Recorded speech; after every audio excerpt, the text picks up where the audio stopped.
எதற்கும் துணிந்தவன் படத்திற்கு பிறகு சூர்யாவுக்கு வந்து அவ்வளோ பெரிய கேப். அந்த கேப்புக்கான காரணம் என்னென்னா உங்களுக்கு எல்லாருக்குமே தெரியும். கங்குவா சூர்யாவுடைய சினிமா கரியரில் மிக மிக முக்கியமான ஒரு படம். காரணம் என்னென்னா கிட்டத்தட்ட 350 கோடி ரூபாய் அந்த படத்திற்காக செலவு பண்ணியிருக்காங்க.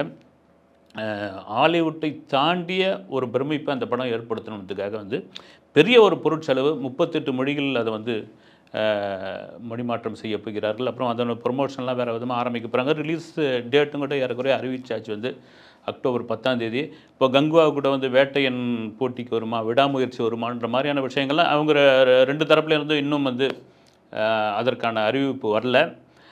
குறிப்பாக கங்குவா மீது அதிகமான ஒரு எதிர்பார்ப்புக்குள்ளாகிறதுக்கு காரணம் என்னென்னா இந்த எதற்கும் துணிந்தவன் பார்த்திங்கன்னா ஒரு 200 கோடி கூட அந்த படம் வசூல் செய்யலை. இந்த படம் ஒரு பெரிய வசூலை தரும். அதை தாண்டி சூர்யாவுடைய சினிமா கேரியரில் ஒரு மாஸ்டர் பீஸ் அப்படின்ட்டு வந்து சூர்யாவும் அந்த படம் சார்ந்தவர்கள் நம்பிக்கிட்டு இருக்காங்க. குறிப்பாக இது நாள் வரைக்கும் அந்த படத்தினுடைய இயக்குனர் சிவா வந்து சிறுத்தை சிவான்னு சொல்லிட்டு இருந்தாங்க. இந்த படத்திற்கு பிறகு கங்குவா சிவா அப்படின்னு மாறுவார் அப்படின்ற மாதிரியான விஷயங்கள்லாம் போகுது. குறிப்பாக அந்த கங்குவா படத்தில் என்னென்னா ஃபைட் சீக்வன்ஸ், சூர்யா படம்னாலே தெரியும் நமக்கு வந்து ஒரு சண்டை காட்சிக்கு நிறைய முக்கியத்துவம் கொடுக்கக்கூடிய ஒரு நடிகர் வந்து சூர்யா. தமிழ் சினிமாவில் விரல் விட்டு எண்ணக்கூடிய நடிகர்களில் அவர் வந்து இந்த சண்டை காட்சிக்கு ரொம்ப முக்கியத்துவம் கொடுக்கக்கூடியவர். இந்த கங்குவாவில் அப்படி ஒரு பிரம்மாண்டமான சண்டை காட்சிகள் இருக்குன்ட்டு இயக்குனர் சிவா கிட்ட பேசிகிட்டு இருக்கும்போது சொன்னார் வந்து. அது ஃபுல்லாக ரிவீல் பண்ணல. அவர் வந்து என்னென்னா பெரிய அளவில் இருக்கும் சார் இதனுடைய சண்டை காட்சி அப்படின்னு சொல்லிட்டு இருந்தார். அதற்கு அது எப்படியாப்பட்ட சண்டை காட்சி அப்படின்னு நான் பார்க்குறதுக்கு முன்னாடி ஒரு சம்பவம் ஒன்று. இந்த சூர்யாவுக்கு இதுக்கும் சிங்கம் 3 படத்தில் ஒரு ஃபைட் சீக்வன்ஸ் வந்து கனல் கண்ணை எடுத்துக்கிட்டு இருக்காரு. ஆக்சுவலாக அந்த படம் பார்த்துருப்பீங்க நீங்கள் வந்து.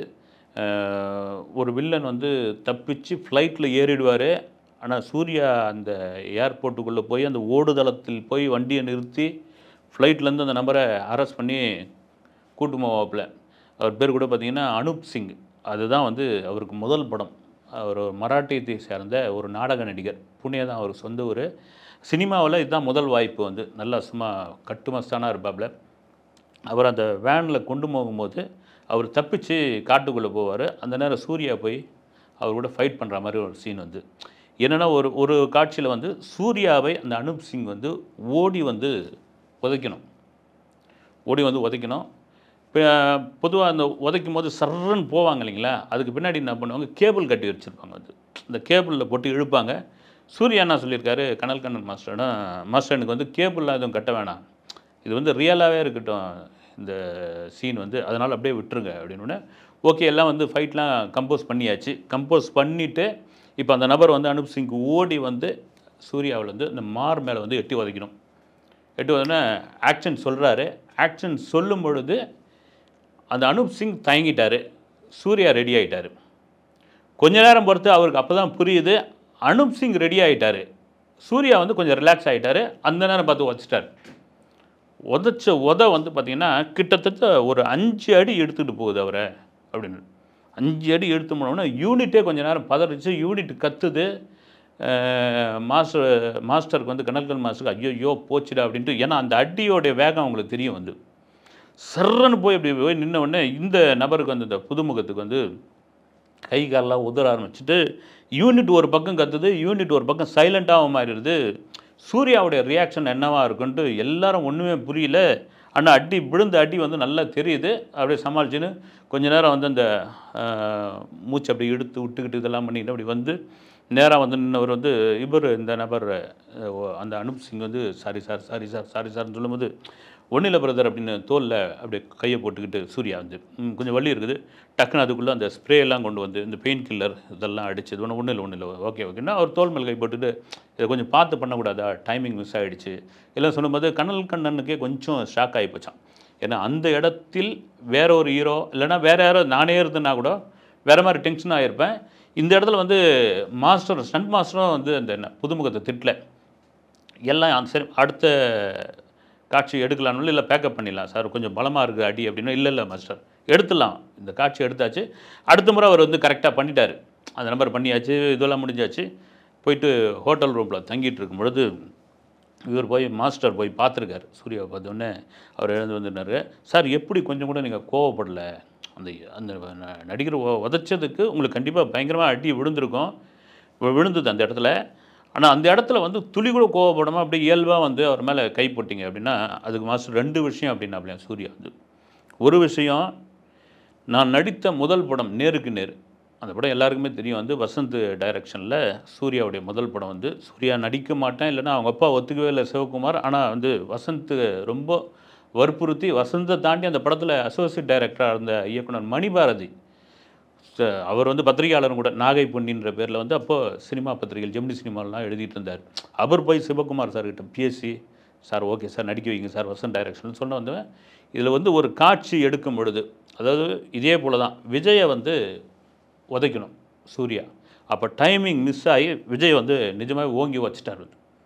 வச்ச உடனே விஜய் போய் விழுந்துட்டார், தெரிஞ்சு போச்சு வலி.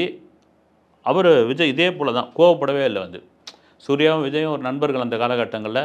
அதை தாண்டி அந்த முதல் படம்ன்ற ஒரு பதட்டம் இருக்கும். அந்த பதட்டம் தான் அவருக்கு ஆரம்பத்துலேருந்தே அந்த படத்தில் இருந்துக்கிட்டே இருந்தது.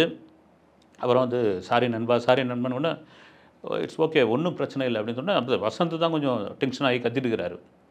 அதுக்கு சூர்யா சொல்கிறார், என் முதல் படத்தில் ஏற்பட்ட அனுபவம் வந்து என்னால் மறக்கவே முடியல, அதை தான் அவர் பண்ணியிருக்காரு. 2வது விஷயம், நான் அந்த நேரம் வச்சுட்டார் அவர். அந்த அனுப் சிங்குன்ற அந்த புதுமுகம் வந்து என்னை டைமிங் மிஸ் ஆகி உதச்சிட்டாரு. உதச்சிட்ட பிறகு நான் கோவப்பட்டிருந்தேன்னு வச்சுங்க, பதட்டமாகிட்டு நிச்சயமாக பதட்டமாகிட்டு இருப்பார். அந்த பதட்டத்தில் அடுத்த காட்சி கண்டிப்பாக சரியாக வராது, நிச்சயமாக வராது. அந்த பதட்டம் வந்து மறுநாள் வரைக்கும் கூட இருக்கும். அது ஒரு குற்ற உணர்வாக கூட மாறும். அது எனக்கு நடந்திருக்குது அப்படின்னு சொல்லியிருக்காரு வந்து. இங்கே தான் கனல் கண்ணன் வந்து சார் அப்படி அப்படி அப்படி பிடிச்சிக்கிட்டாரான் அவரை. வேறு லெவல் சார். நான் கூட அதனால தான் சார் கத்தலை, அவர் மேலே கோவப்படலை. யார் கனல் கண்ணன் சொல்லியிருக்காரு. என்ன காரணம்னா, ஒரு ஸ்டண்ட் மாஸ்டர் எனக்கும் கோவம் வந்தது, நான் கத்திட்டேன்னா அடுத்த டேக் வந்து அவர் கரெக்டாக பண்ண மாட்டார். அதனால தான் இதே போல் தான் வந்து அயன் படத்தில், அயன் படம் கதை உங்களுக்கு தெரியும் வந்து காங்கோவில் நடக்கிற மாதிரியான ஒரு காட்சி இருக்கும். இந்த வைரம் சம்மந்தப்பட்ட தங்க கடத்தல் சம்மந்தப்பட்டது. இந்த காங்கோவில் இருக்கிற வைர சுரங்கத்தெல்லாம் போய் சூர்யா அங்கே இருக்கிற வியாபாரிங்கிட்டலாம் பேசுகிற மாதிரி, அங்கே இருக்கிற அந்த மாஃபியாவெல்லாம் கண்டுபிடிக்கிற மாதிரியான காட்சி. ஆக்சுவலாக அது வந்து காங்கோவிலே எடுக்கலையா வந்து, சவுத் ஆப்பிரிக்காவில் எடுக்கப்பட்டு தான் வந்து. அப்போ சவுத் ஆப்பிரிக்காவில் எடுக்கும் பொழுது இங்கே இருக்கிற ஸ்டண்ட் கலைஞர்கள், 2வது அந்த அங்கே இருக்கிற அந்த கருப்பர்கள்லாம் தேவை இல்லைங்களா, அங்கே வந்து ஒரு இங்கே மாதிரி ஸ்டண்ட் யூனியனாக இல்லாமல் கம்பெனியாக இருக்குமா வந்து.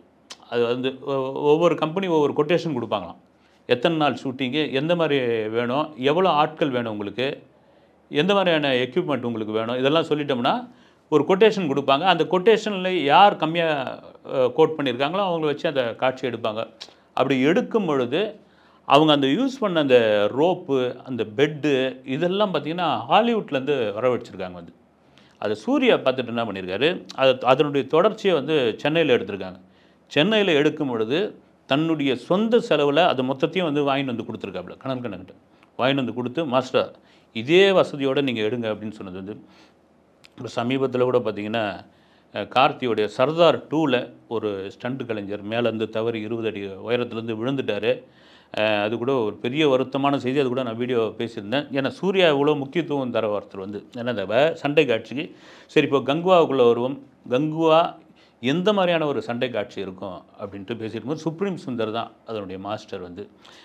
குறிப்பாக ஒரு 4 விதமான ஃபைட் இருக்குது. அதில் வந்து அண்டர் வாட்டர் தண்ணிக்கு இடையில் ஒரு ஃபைட் இருக்குது. இது வரைக்கும் தமிழ் சினிமாவில் அப்படி ஒரு, இந்திய சினிமாவில் அப்படி ஒரு ஃபைட் இருக்கவே இருக்காது சார் அப்படின்ற மாதிரி சிறுத்தை சிவா பேசிகிட்டு இருந்தார், சொல்லிகிட்டு இருந்தார். Okay right. அதாவது என் படம் நான் டைரக்ட் பண்ணியிருந்ததுக்காக வந்து மிகைப்படுத்தி சொல்கிறேன்றதுக்காக சொல்லாதீங்க, நீங்கள் நினைக்காதீங்க. ரொம்ப பிரமாதமாக வந்து அந்த ஃபைட்டு. இன்னும் வந்து 3 விதமான ஒரு ஆகாயத்தில் ஃபைட்டு இப்படிலாம் எடுத்துருக்குறோம். ஆனால் இந்த அண்டர் வாட்டர் ஃபைட் வந்து பெரிய அளவில் பேசப்படும். குறிப்பாக இந்த படத்தில் இந்த படக்குழு சம்மந்தப்பட்ட ஒரு நபர்கிட்ட நம்ம கேட்டபோது என்னென்னா, சார் கிளைமேக்ஸ் காட்சி வேறு விதமாக இருக்கும் அப்படி. ஒரு 10,000 பேரை வச்சு ஒரு ஃபைட் ஒன்று எடுத்திருக்காங்க கிளைமேக்ஸில்.